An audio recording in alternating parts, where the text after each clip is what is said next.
Olá, esta é a nossa última videoaula sobre ética normativa contemporânea.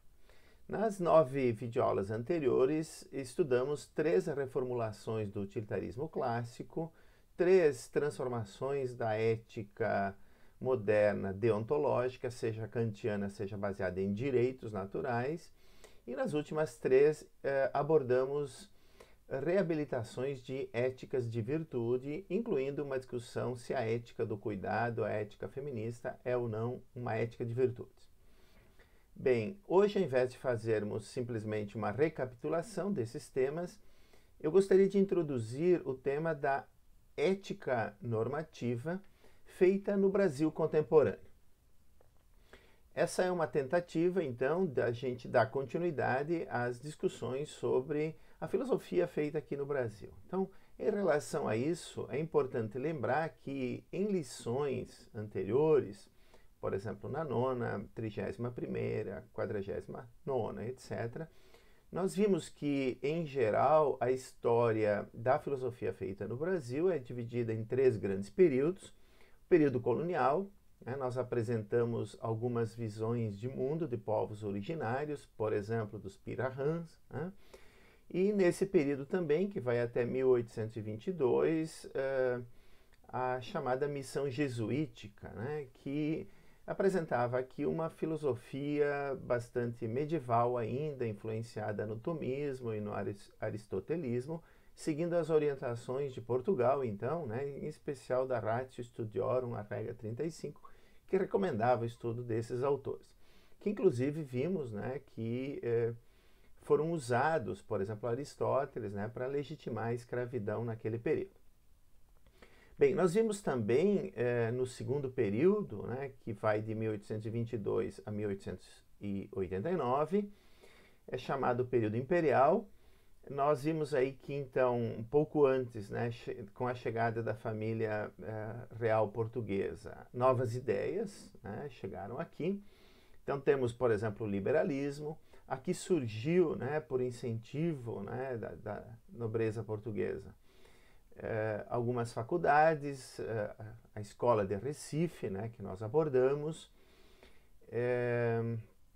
Estudamos também a influência do positivismo comtiano nos 3 estágios do desenvolvimento humano, o propriamente, digamos, religioso, o metafísico e o positivo.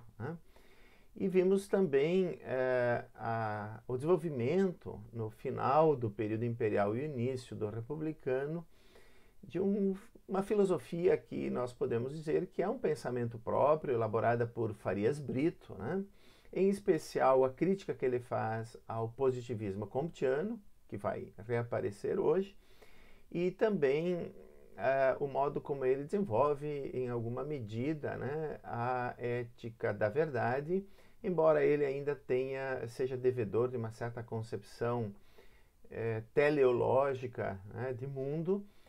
Já vemos aí um surgimento, digamos, de um pensamento próprio mais próximo do moderno, mesmo que, por exemplo, na Europa já se questionasse a própria modernidade, como vimos. Bem, então, na lição introdutória à ética de hoje, nós vamos abordar as questões normativas do chamado período republicano no Brasil, que vai, então, de 1889 até os nossos dias.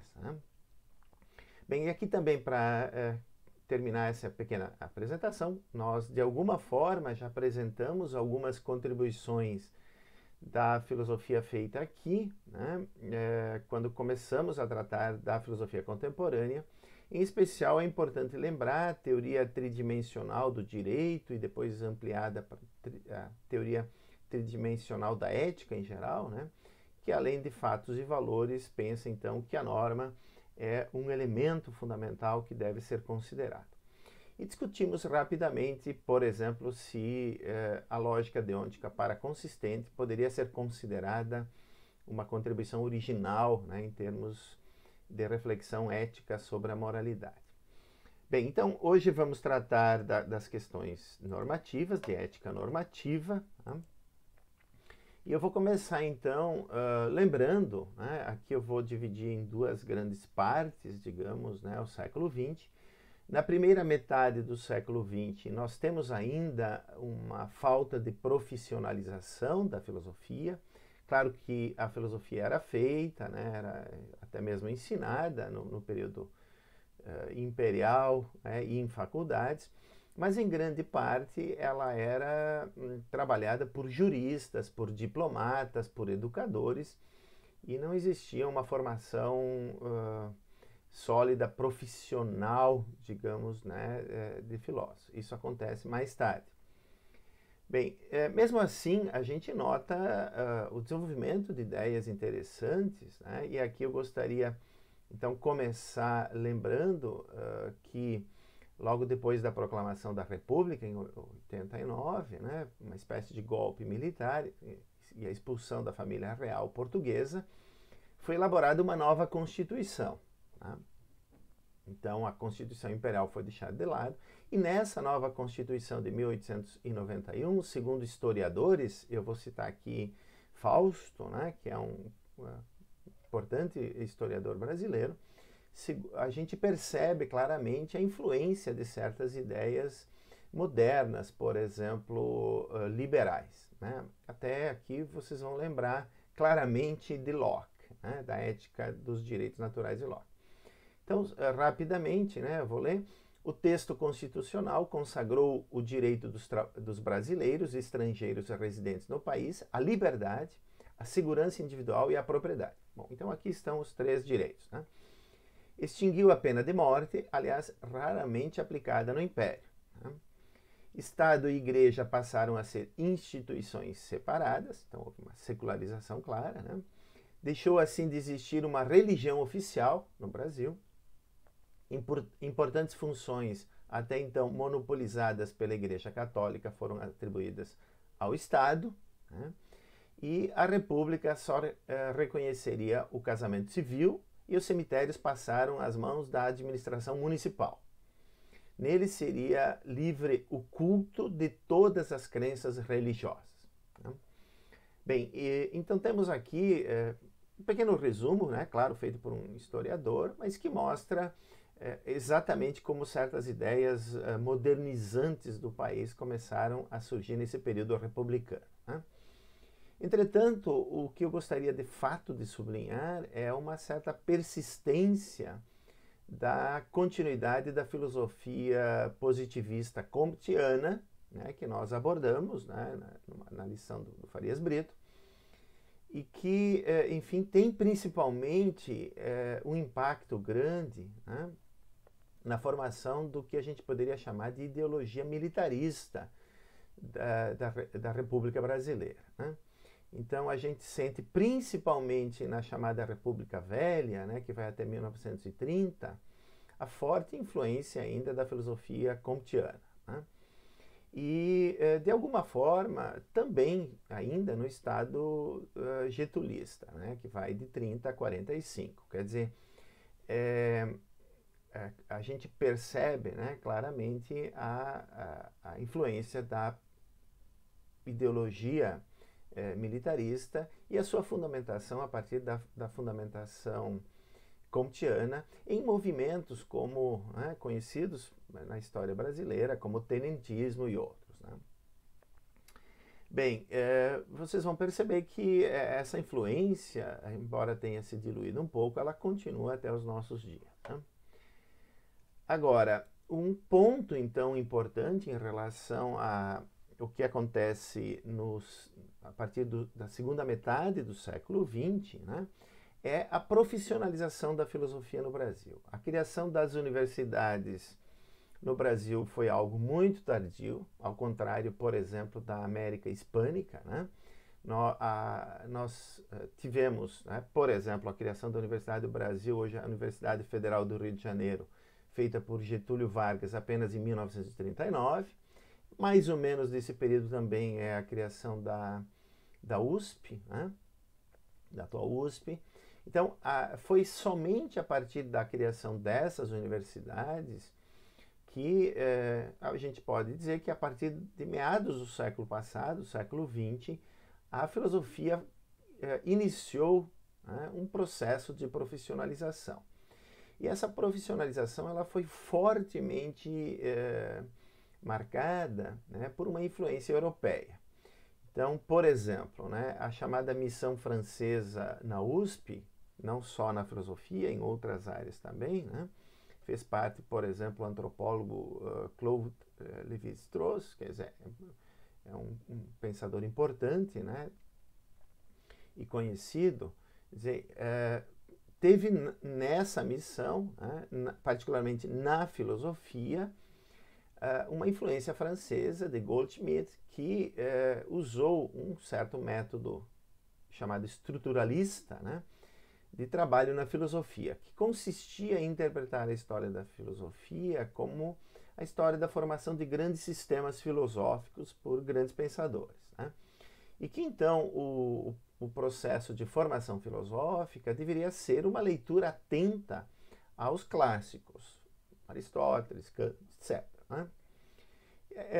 Não foi exatamente nesses termos, né, que se formou também na UFMG o grupo de Louvain, mas nós temos em ambos, né, uma forte influência da filosofia europeia, particularmente de língua francesa, né, que depois foi também, digamos, bastante influenciada pela filosofia alemã, né, porque, de fato, a filosofia francesa muitas vezes consistia em dizer que a verdadeira filosofia era a filosofia feita em língua alemã, né.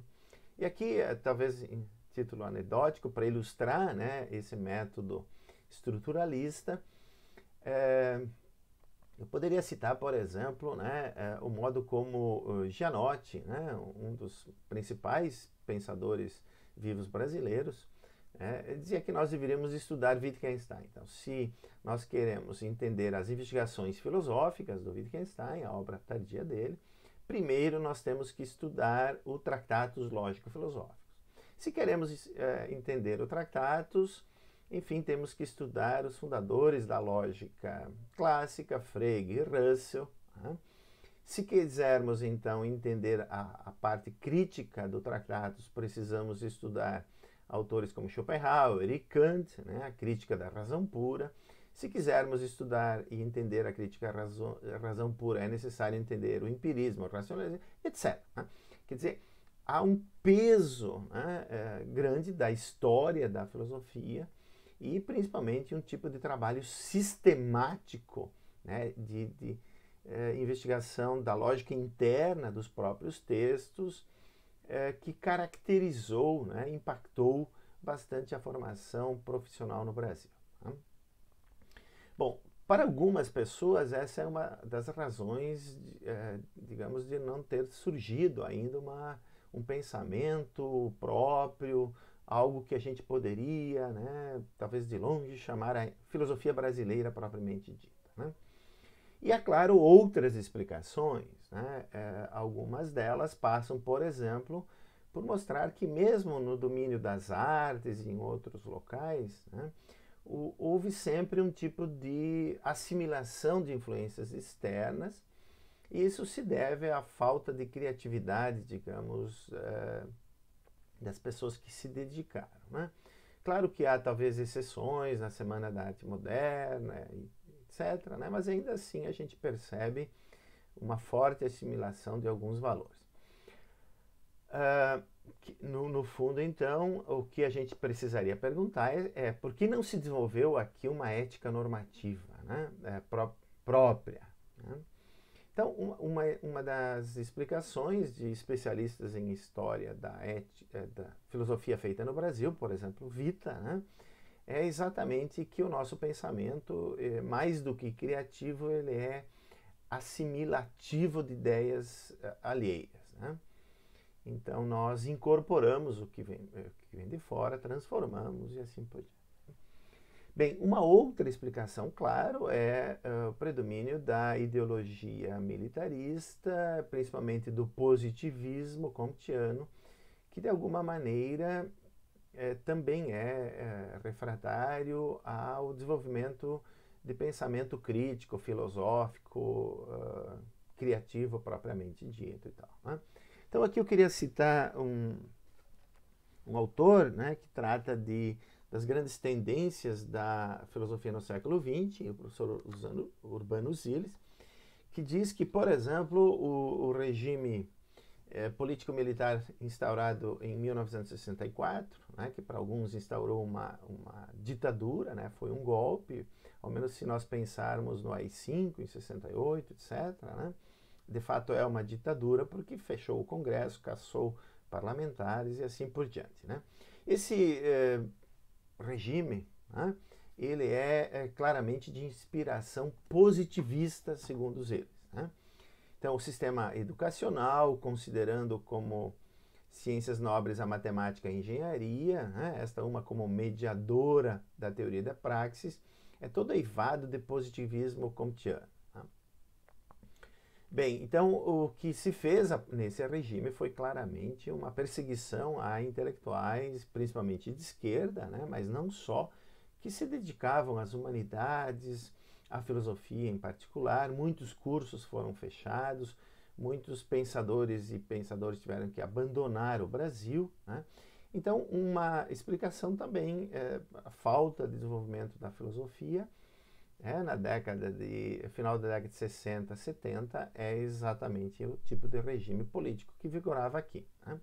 E vamos lembrar, nesse ponto, que como Farias Brito, né, nos mostra, então esse ponto é interessante porque vai permitir a gente compreender por que não se desenvolveu uma ética normativa própria aqui no Brasil.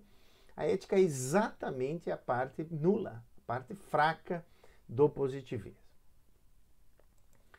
Bem, agora eu gostaria de introduzir uma outra hipótese explicativa, que essa sim eu tenho interesse particular, porque tem a ver com uma explicação do lugar da ética na filosofia feita no Brasil. Né? Então, se não há propriamente uma filosofia brasileira, a ética é entre as subdisciplinas da filosofia a menos desenvolvida. Né? Isso tem a ver com o que Vieira de Mello, né, num livro importantíssimo para entender o Brasil, chamado Desenvolvimento e Cultura, que tem um subtítulo interessante, né, o problema do estetismo no Brasil.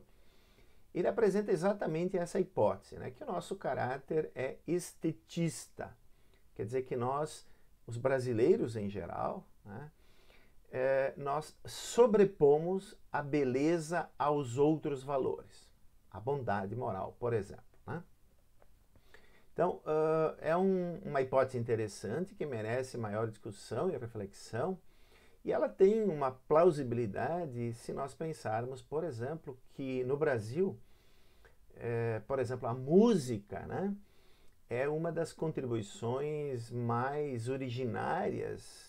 A música brasileira é conhecida no mundo, há muitos estilos, muitos movimentos e tipos de música que a gente pode dizer que são genuinamente brasileiros. Né? Obviamente, o clichê aqui é samba, mas há outros também. Né? Então, é uma hipótese interessante porque ela ajudaria, né? Ajuda a gente a compreender porque a ética é uma parte trabalhada da filosofia feita aqui. Né? Talvez isso tenha a ver com o nosso ethos. Né? Então, uma questão, várias que eu gostaria de deixar aqui para a gente ir refletindo, né? Daqui para diante, é se de fato é parte do nosso ethos esse estetismo, esse colocar a beleza acima dos valores morais. Né? Bem, e talvez isso ajudasse a compreender, por exemplo, o nosso ethos, né? O ethos do jeitinho que eu gostaria de trabalhar mais adiante também. Né? Bom, além dessa hipótese do estetismo, então, tem aí a confirmação. Então, essa não é uma reclamação de um professor de ética em relação ao subdesenvolvimento da sua disciplina, é do próprio Mello. Ele diz o seguinte: é curioso e sintomático que até hoje o pensamento brasileiro se tenha voltado para a metafísica, para a cosmologia, para a antropologia filosófica, para a epistemologia e para a filosofia da ciência, mas não tenha manifestado uma vez sequer interesse pela importante literatura ética que o nosso pensamento vem produzindo. Né? Bem, é claro que hoje, né, alguns anos depois, 50 anos depois disso que está escrito aí, talvez tenha mudado um pouco e como alguns historiadores mais recentes da filosofia feita no Brasil, né, eu já vou indicar aí, por exemplo, esse livro que está projetado, do Ivan Domingues, né, assim a formação de uma matriz ético-política, né, por exemplo, nos trabalhos da Mariana Chauí, do próprio Gianotti, outros, né, mas é um traço que, de fato, a gente constata ainda hoje na filosofia. Né? Então, por exemplo, a lógica brasileira, né, através da lógica paraconsistente, se tornou internacionalmente conhecida. A gente não encontra nada similar na ética. Então, temos que refletir por que é assim. Talvez seja, né, pela hipótese estetista, se ela for verdadeira, mas talvez também seja por outras razões políticas, né? Ou talvez tenha a ver com o nosso ethos, o nosso caráter, né? As nossas qualidades. Bem, claro, então, o desenvolvimento de teorias normativas não é que que não tenha sido feito absolutamente. Nós encontramos no Brasil muitas pessoas trabalhando com uma ética kantiana, com uma ética utilitarista, né? Então, em relação à ética kantiana, a gente poderia citar, e lembrem, né, foi mencionado o trabalho de Guido de Almeida, o trabalho de Gélico Loparic, né, e outros que fizeram um trabalho interessante em termos de desenvolvimento do pensamento kantiano, né, não apenas exegese. Nós temos também pensadores e pensadores que trabalham numa linha utilitarista. A professora Maria Cecília, por exemplo, né, o Peluso, o Bonella, hoje são filósofos e filósofos que se entendem como utilitaristas. Nós temos também hoje, né, defensores e defensoras de uma ética de virtudes.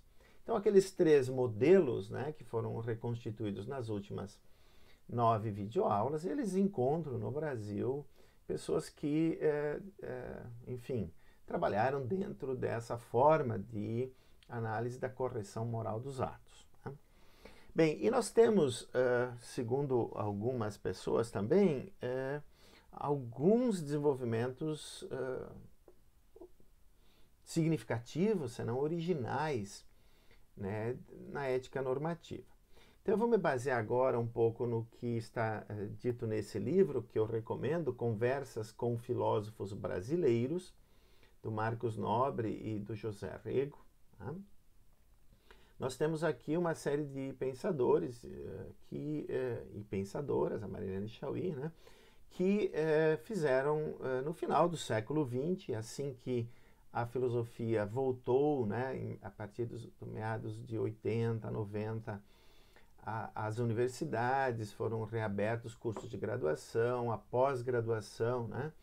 A partir do início da década de 90, cresceu muito no Brasil. Hoje nós temos em torno de 50 programas de mestrado e doutorado.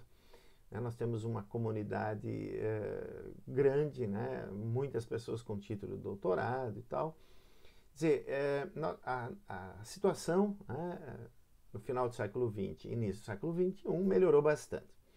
Então, segundo a gente percebe nesse livro, né, digamos que é um livro de entrevistas, então nesse sentido é bastante prazeroso de se ler também, com os principais representantes da filosofia feita aqui no Brasil, a gente percebe que poucos trataram propriamente de fazer contribuições à ética. Né? Mas um deles, o Lima Vaz, é o que, enfim, tem aí algumas reflexões próprias. Né? Então ele defende o que se chama de uma ética dialética, com influência de Platão, de Hegel e outros, mas defende um modelo de ética de virtudes. Né? Claramente, ele, por exemplo, diz que o modelo de Jesus é o critério para a gente estabelecer a correção de certas ações. Né? O que levanta, claro, alguns questionamentos. Então, nesse sentido, eu vou simplesmente indicar aqui, por exemplo, né, nos escritos de filosofia do Lima Vaz, que as edições Loyola estão publicando, tem livros que tratam da ética, da cultura, né, onde vocês poderão encontrar aí certas contribuições. Mas cabe também, desde já, né, uma reflexão crítica. Por quê? Porque nós apresentamos, desde as primeiras lições introdutórias, a ideia de que a sociedade brasileira hoje ela é pluralista. Então, esse critério de correção das ações, a partir de uma ética de virtudes particular, né, é um pouco problemática. Né? Lembrem aqui, por exemplo, de como a visão de mundo dos Pirahã, né, subjacente a ela, tem uma moral diferente. Agora, mesmo que fosse isso, né, assim, quer dizer que a gente trabalhasse uma ética de virtudes e a gente pensasse em desenvolvê-la em termos de uma ética brasileira, a pergunta seria como, em que virtudes, né, a gente poderia elaborar essa ética normativa. Então aqui, claro, aparece sempre, né, a cordialidade como sendo eventualmente uma virtude tipicamente brasileira, talvez até como a gente tem vê a Umbanda como uma religião tipicamente brasileira, especialmente brasileira, a gente poderia encontrar traços, qualidades de caráter, né, do nosso ethos, por exemplo, certas virtudes, né, para construir essa ética. Bem, eu vou voltar mais adiante, eu vou procurar fazer uma descrição fenomenológica um pouco mais precisa do ethos do brasileiro, né? Então fica aqui lançada a questão, porque tudo isso, em termos de ética normativa, está sendo desenvolvido, né? Então voltaremos oportunamente. Para encerrar, eu gostaria simplesmente de apontar, então, em relação àqueles questionamentos, né? Por que não temos aqui uma filosofia própria? Por que a ética é subdesenvolvida? Se isso tem a ver com a falta de criatividade e a nossa passividade em termos de simplesmente assimilar e importar ideias europeias ou norte-americanas, né, ideias filosóficas, claro, e também em outras áreas da cultura, ou se isso tem a ver com a persistente influência de um certo modo de fazer filosofia, né, mais exegético, por exemplo, né, que foi aquele método da missão francesa da USP, né? E principalmente também questionar um pouquinho, né, aqui para ir finalizando, por que nós viramos de alguma maneira as costas para o que é feito com uma certa originalidade na América do Sul, né? Então, é necessário, ao menos para constar, embora, né, a gente devesse desenvolver um pouco mais isso, né, que a chamada filosofia da libertação, né, que foi também baseada um pouco na teologia da libertação, encontrou em Henrique Dussel um certo desenvolvimento de uma ética, né, que ele chama de Ética de la Liberación, né, esse livro, que é um livro mais recente dele. Eu próprio, nos anos 80, fiz as minhas 2 disciplinas de ética estudando só Henrique Dussel, né?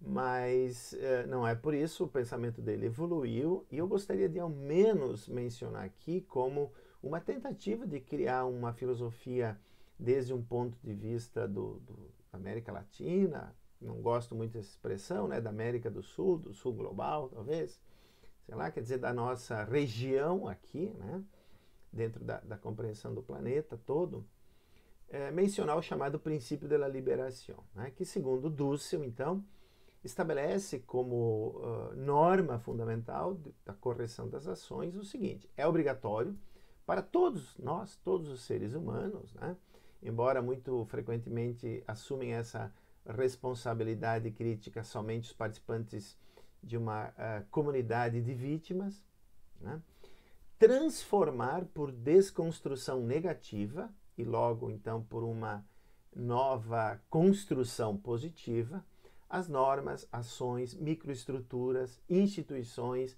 ou sistemas de eticidade que produzem a negatividade da vítima. Quer dizer, todo e qualquer sistema opressor, né? Então, claramente, né, a América do Sul sempre é vista desde a doutrina Monroe, né, norte-americana. Nós somos considerados área de influência americana, em geral nós somos o quintal de exploração, né? Em termos econômicos, seja de empresas europeias, americanas, principalmente americanas, e que produzem, né, uma sociedade muito desigual.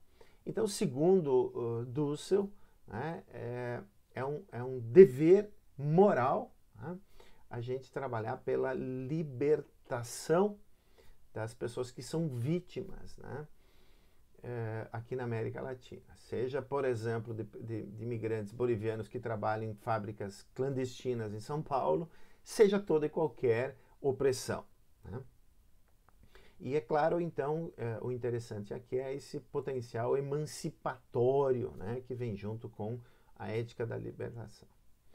Bem, e fundamentalmente, né, eu não vou fazer observações de análise crítica em relação a esse princípio, mesmo porque seria importante aprofundá-lo, né?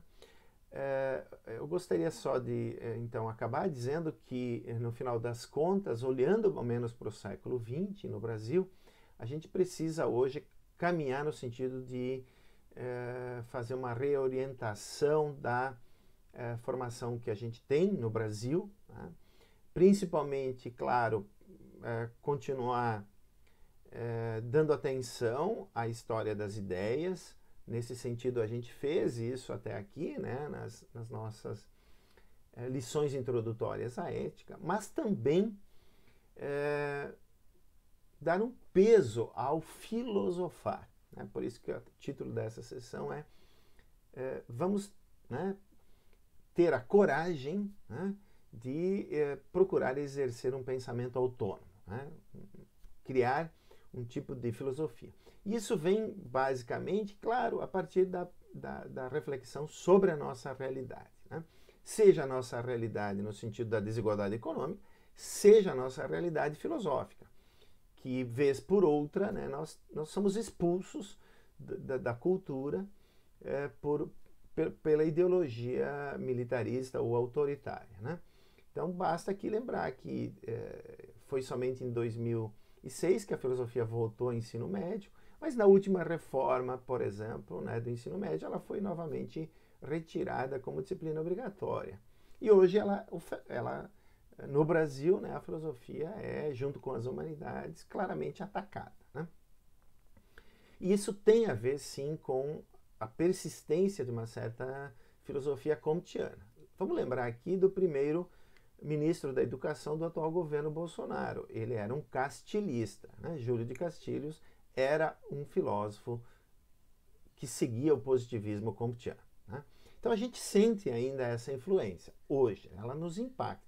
Então, é importante conhecer a realidade em termos econômicos, sociais, sim, mas é também importante conhecer a nossa realidade enquanto modo de fazer filosofia, né? E aqui, então, eu só gostaria de lembrar, eu sou um entusiasta dessa reorientação em termos de um trabalho mais de abordagem de problemas filosóficos, né? E não tanto de sistemas ou de autores. Então, essa orientação ela precisa caminhar no sentido temático. Nós fizemos isso em 2002 e 2004 na UFSC, né, quando nós fomos coordenadores e chefes de departamento. Nós dividimos os 4 anos do curso, 2 para uma formação histórica e 2 para um aprofundamento temático, um estudo de disciplinas optativas orientadas, né, pela abordagem de problemas filosóficos. Então, é assim que o projeto agora, dessas lições introdutórias à ética, vai caminhar a partir da próxima videoaula. Começaremos a tratar problemas de ética aplicada, problemas bioéticos, problemas ecoéticos, e embora a gente faça uma ou outra observação histórica, a predominância agora vai ser do filosofar, né? Quer dizer, do tratar de problemas éticos específicos.